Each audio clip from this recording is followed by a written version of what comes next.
সংসদের ভিতরের smoke scan কাণ্ডের প্রতিবাদে সংসদের শীতকালীন অধিবেশন থেকে ফের সাসপেন্ড হলো এক ঝাঁক বিরোধী সাংসদ। এদিন 49 জন সাংসদকে সাসপেন্ড করা হয় লোকসভা থেকে। নাম রয়েছে তৃণমূল সাংসদ সুদীপ বন্দ্যোপাধ্যায়, মালা রায় সহ এক ঝাঁক তৃণমূল সাংসদদের। সব মিলিয়ে লোকসভা থেকে সাসপেন্ড হলেন 95 জন সাংসদ। একই সঙ্গে রাজ্যসভা থেকে সংসদের সাসপেন্ড সংখ্যা বেড়ে হলো 46।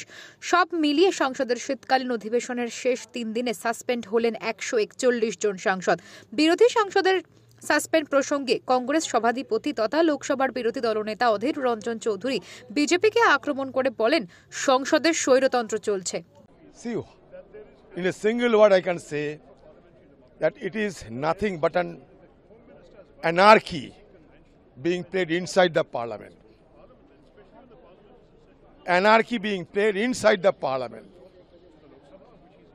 They don't have even an iota of faith upon the parliamentary system in our country.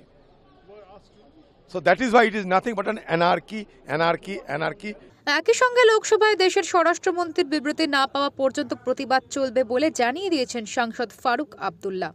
मुझे ये बताओ, पुलिस किसके हाथ में है? वो सारी होम मिनिस्ट्री के नीचे है। तो क्या हो जाता अगर वो 5 मिनट आते और कहते जनाब ये हो गया है, हम इस पे कार्रवाई कर रहे हैं, और क्या कह रहे हैं? तो प्रोटेस्ट कब तक चलता रहेगा? जब तक वहाँ एक भी रहे। পাশাপাশি সংসদ চত্বরে রাজ্যসভা ও লোকসভার বিরোধী সাংসদদের ধর্ণা চলাকালীন তৃণমূল সাংসদ কল্যাণ বন্দ্যোপাধ্যায়কেও দেখা যায় রাজ্যসভার চেয়ারম্যান জগদীপ ধনকরের মিমিক্রি করতে।